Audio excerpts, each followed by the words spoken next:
एक ऑब्जेक्ट जो आगे पीछे ऊपर नीचे कहीं भी मूव कर सकता है, मतलब कि वो एक्स या वाई डायरेक्शन में मूव कर सकता है। अब ये ऑब्जेक्ट मोशन करेगा तो हम लोग को 3 तरीके का मोशन पढ़ना है: relative motion, uniform circular motion और प्रोजेक्टाइल मोशन। अब ये तीनों मोशन में से हम लोग इस ऑब्जेक्ट का जब एक्सेलरेशन या वेलोसिटी निकालेंगे तो उसमें कुछ ऑर्डिनरी अलजेब्रा रूल्स नहीं लगेंगे, तो हम लोग कुछ नए रूल्स इस पे लगाएंगे जो कि वेक्टर्स के रूल्स होंगे। मतलब कि वेक्टर्स एक टूल है जिसकी मदद से तुम ये तीनों मोशन को समझ सकते हो। चलो अब समझते हैं कि वेक्टर्स क्या होते हैं। हम लोग किसी भी क्वांटिटी को 2 चीज़ में बांटते हैं, एक स्केलर, एक वेक्टर। तो हम लोग वेक्टर्स को देखते हैं तो उसमें मैग्नीट्यूड और डायरेक्शन होता है और वेक्टर लॉ ऑफ एडिशन को वो फॉलो करता है।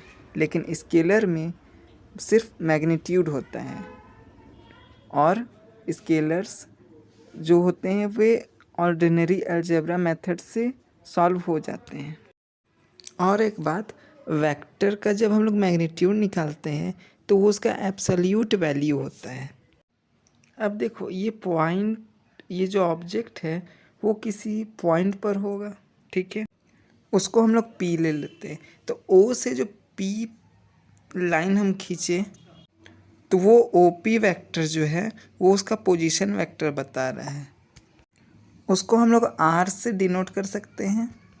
अगर वो ऑब्जेक्ट आगे बढ़ेगा और कोई पॉइंट एस पर पहुंचेगा तो हम लोग बोलेंगे कि P से जो S पर पहुंचा है वो उसका छोटा डिस्टेंस जो है वो डिस्प्लेसमेंट बताएगा। इसी को हम लोग डिस्प्लेसमेंट वेक्टर बोलते हैं। डिस्प्लेसमेंट का जो मैग्नीट्यूड होगा वो या तो इक्वल होगा पाथ लेंथ के या तो उससे कम होगा। अगर कोई 2 वेक्टर है, अगर उसका डायरेक्शन, दोनों का डायरेक्शन और मैग्नीट्यूड सेम होगा तो वो इक्वल वेक्टर होंगे। चाहे ओरिजिन कहीं से भी हो, अगर डायरेक्शन और मैग्नीट्यूड सेम होगा दोनों का तो इक्वल होगा। अगर कोई वेक्टर को हम लोग को लिखना होगा, जैसे कि कोई वेक्टर ए है तो ए के ऊपर हम लोग एरो दे देंगे, ये उसका रिप्रेजेंटेशन होगा।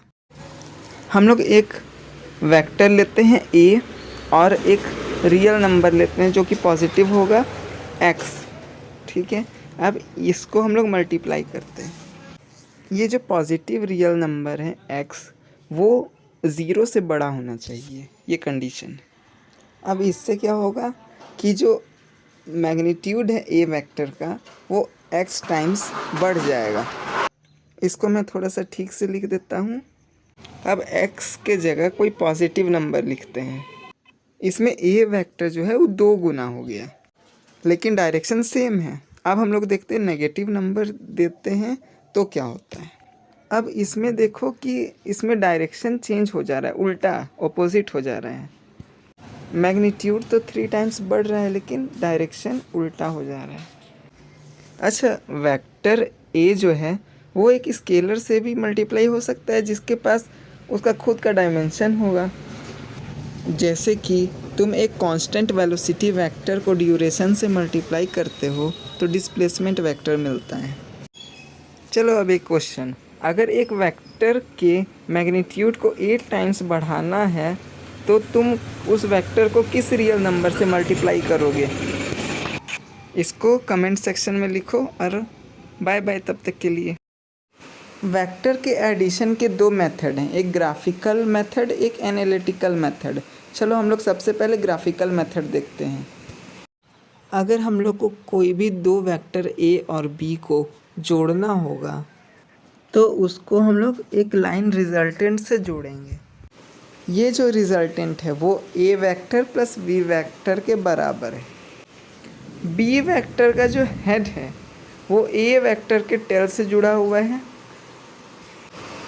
इसलिए इसको हेड टू टेल मेथड भी बोलते हैं। वेक्टर एडिशन कम्यूटेटिव लॉ और एसोसिएटिव लॉ को फॉलो करता है।